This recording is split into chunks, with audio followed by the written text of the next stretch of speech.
sitting here with Ali from the Virgin Marys, a good homie of mine. We met in 2016, something like that. It was, yeah, 2016. Yeah, touring together in the U.S. Ali is the guest featured vocalist on our latest single, DREAMSTATE. And where are you at right now? I'm at home in the UK. So I'm at home in L.A., so we're completely... Yeah, there's about a 4 degree in temperature gap. Yeah. It is kind of wild, though, that we got to collaborate on this jam because technology now, you know what I mean? It's amazing. Yeah, so basically for all those people that are watching this, I sent Ali DREAMSTATE and asked if he would do all the guest harmonies and backing vocals, and we kind of flip-flop and stuff. And he said yes. And so I sent you the jam.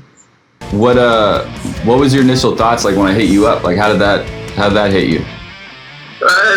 It was a privilege, man. I'm a big AEGES fan, so it was great. I listened to it straight away and it's like, fuck yeah, definitely I love the song. And I don't know, I was of the mindset really, this is a great thing for me to be doing anyway and practicing getting into recording. So I remember saying, look, I'm the vocal, and even if it's not right for the track, I'm not offended by any of that. But yeah, it turns out that it was. The track sounds amazing. So heck yeah. Well, that's funny though, because it's always the one like the singer being like, oh, if it's not right for you, don't worry about it. You know, we're always like trying to make sure, because singing is such an intimate thing. But for me, sending it to you, I was like, dude, there's no way this is not gonna be freaking awesome, because I didn't say it earlier. Ali is the lead singer, guitar player, ripping shred master of the Virgin Marys, which is one of our AEGES collective's favorite bands. And once you hear his voice, if you have it, you're gonna know it's the ultimate. It's like one of the best screams ever, dude. Yeah, I don't know where that comes from. Just maybe a lot of subconscious pain that I didn't know was there. And then you get up on stage and you do it, and then it's like, shit. So when I sent you the song, and you agreed to do it, which we're all super pumped on because it turned out so well, what was your process? Yeah, at first I listened to it, 5 to 10 times and got my head around the song and printed out the lyrics and, just followed what you were. Because I sung along with the lead vocal, didn't I? Yeah.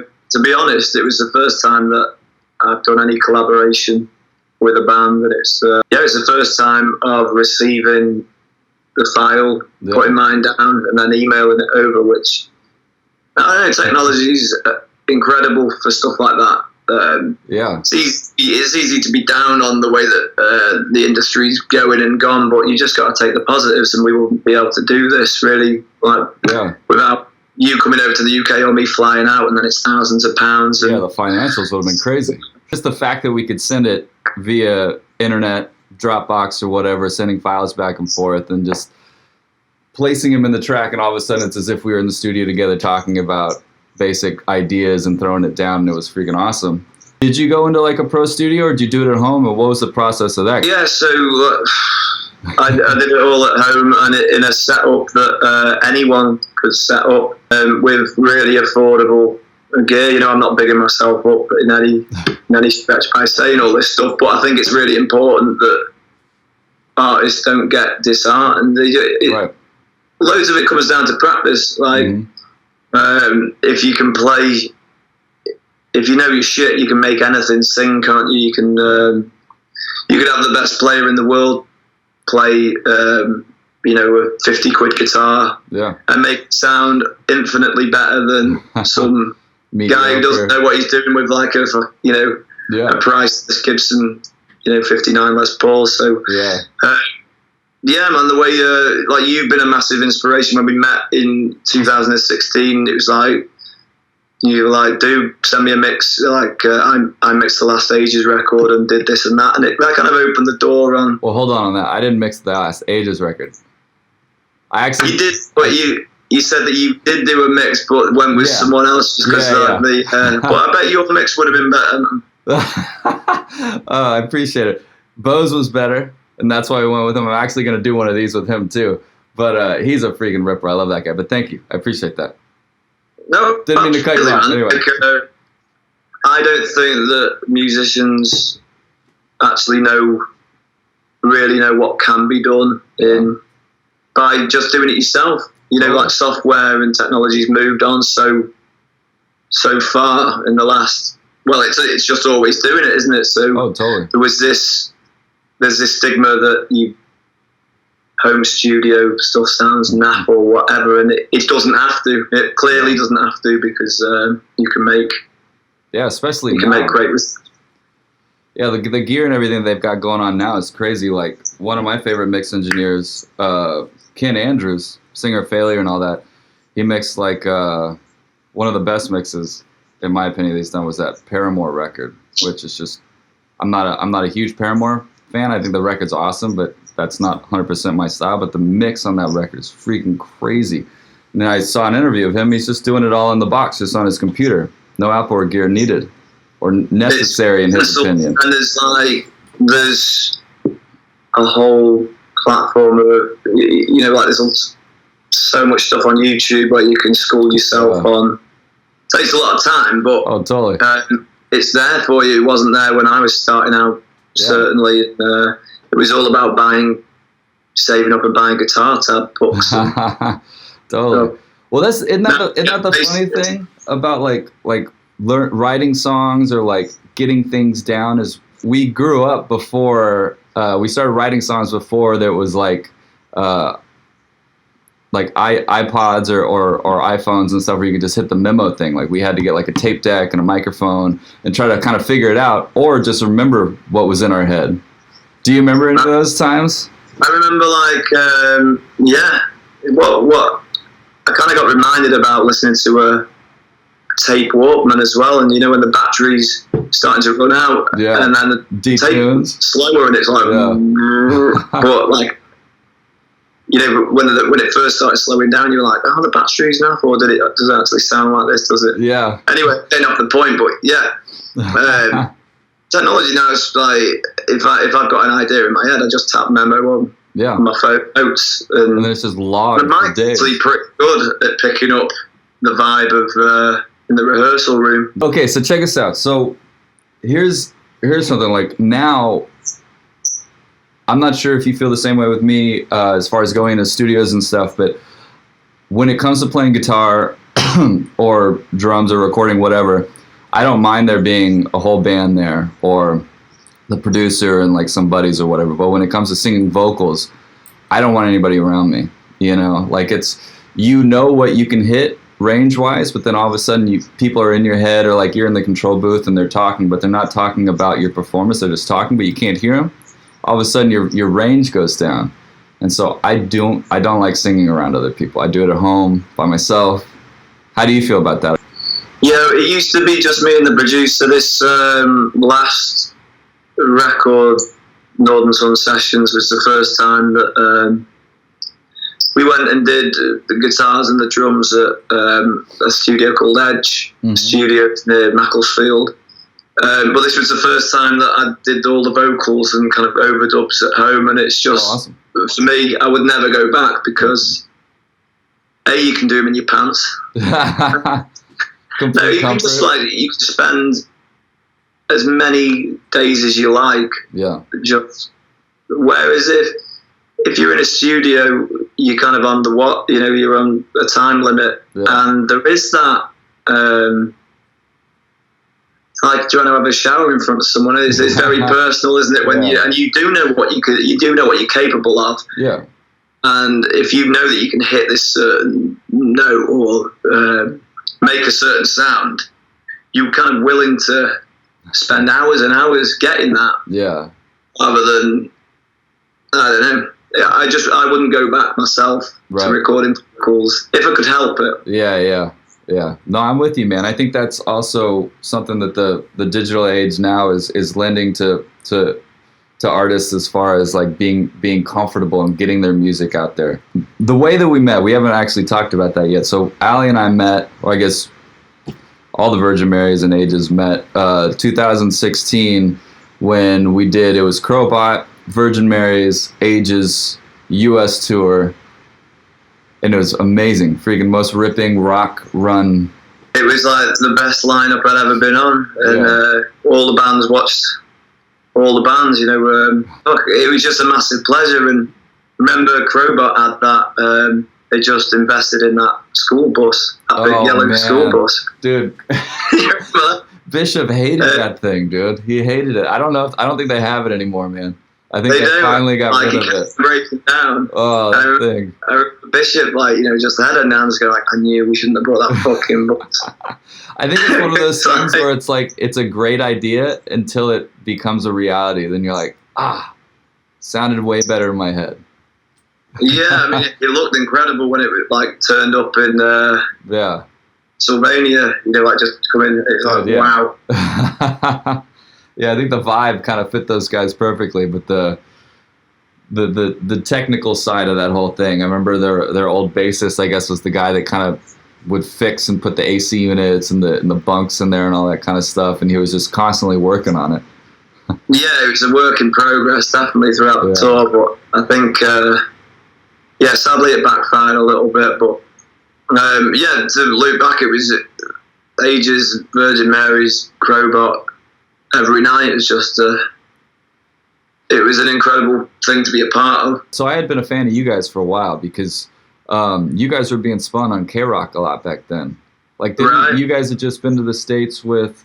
We did tour with Shinedown. Shinedown, yeah. We get back out there next year.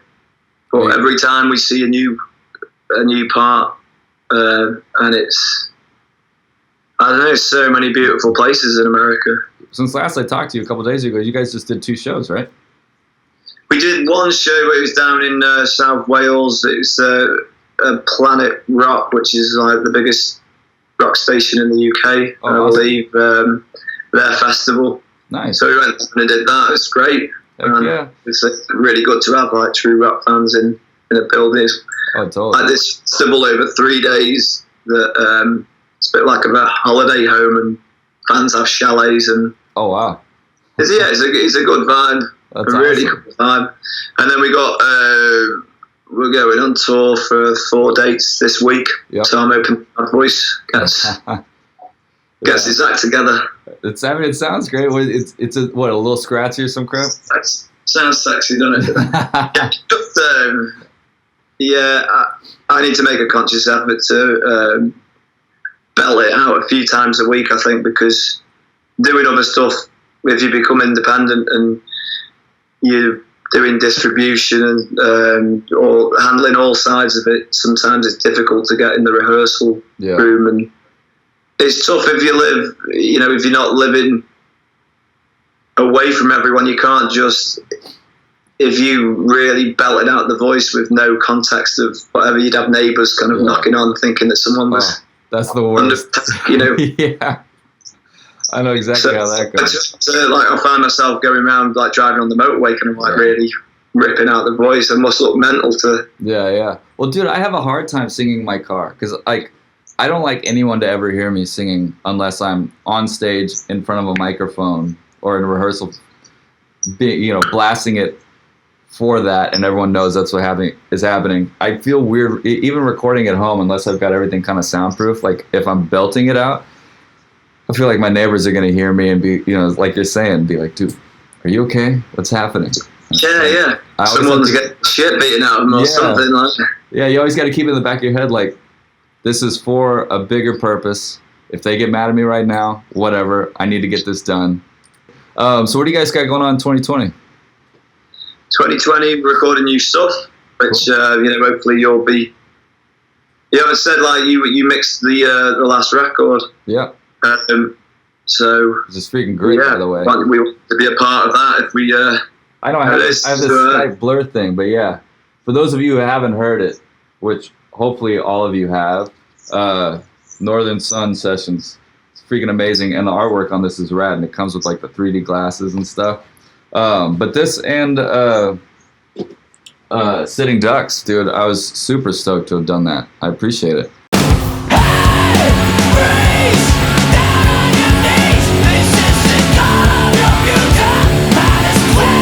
It's amazing, really, really cool. start of an exciting journey, I think. Yeah, I mean, that was the first, Northern Sun Sessions was the first time that I was like, had all the files, sending them to you, and I had a few nightmares, you know, here and there, because the internet was going down, and oh, that's the worst. Yeah. So yeah, it's just absolutely horrible doing stuff for the first time, and then I had my laptop in my hand one time. I thought, like, I've just nailed, like, that's 3 vocals. Yeah. Done. 3 vocals with numerous takes that I was going to kind of edit together to make a, you know, the ultimate. And then the hard drive just slips off my laptop and like smashes on my kitchen floor, and I'm like thinking, oh shit, you know what, this is. But the back of my head, I'm thinking it'll probably be all right. I'll be, but it wasn't. It really wasn't. And like, there's few things more gutting than to know that you've lost this moment. Come as watching it, you should always get a solid state drive. Oh, dude, totally. Dude, I've had numerous times of that happening. I actually just, this last one, I had the whole, not this AEGES record that we have coming out in January, another AEGES record's done, a longer one, and the hard drive just died on me. I took it in, and somebody quoted me 10 grand to fix it. Another person quoted me like 4 grand. But it was all just too much. I was like, well, what's the point of getting it fixed if I had the drums still? And I was like, I'd rather just keep the drums and start over. And spend all this money. You kind of need to be backing. You need to be backing stuff up as you're doing it. But once you're kind of in the flow, you forget. I know, it's always that thing as the one that's like tracking and recording and getting your vibe together. Like you were saying, you get in the zone so hard that you.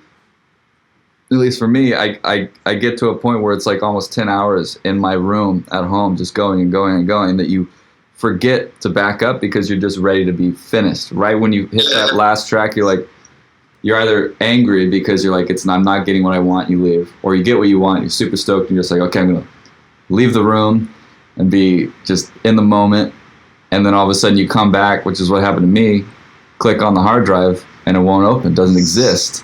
But those files were all gone, and that hard drive just broke, or what? Yeah, so like I plugged it in, you know, everything across, and just nothing was happening, you know. And then I went to a shop, and then he plugged it into some software and this and that. Waited a few days.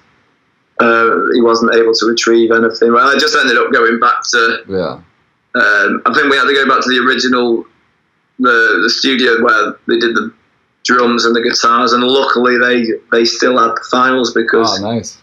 I know if they hadn't, I don't know kind of where we would have been. But I'm just gonna throw this out there because I think it should happen in 2020. Virgin Marys, AEGES. We should get it on, definitely. Do Europe and the States, because I feel that US run was so freaking heavy hitting and so awesome that more people need to see it. And it was the best time. Like, everyone just figured out a lot more and to make that happen. Yeah. I think it's important to get out there. It's exciting times for young bands to.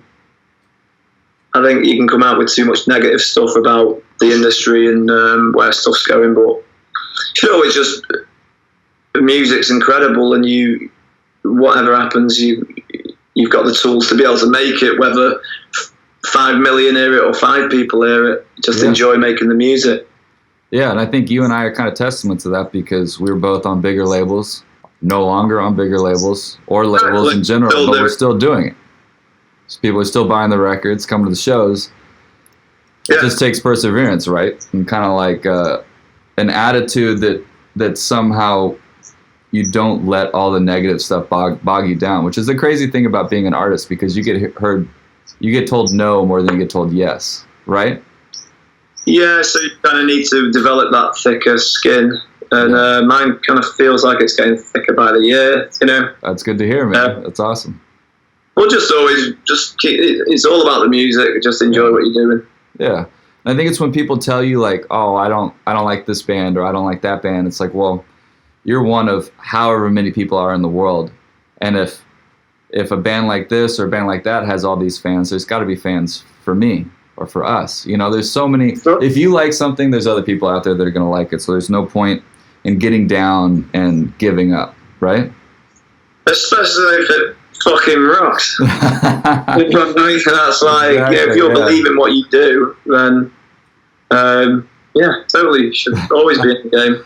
Heck yeah. Well, we'll leave it at that, dude, because that was freaking awesome. Allie, the Virgin Berries, dude, thank you so much for singing on the track and being such a great friend and allowing me to mix you guys' last few, or EP and record. Hopefully we get to do it again. And this is episode 1 of people that have been awesome in ages. I don't know what I'm going to call it yet. Sweet. Yeah, man. Thanks so much, especially for doing the awesome vocal on the track, dude. Yeah, man, thanks for thinking of me. Absolutely. Well, we'll be seeing you guys soon. If not on Skype, hopefully in person. Yeah. All right, brother. Thanks.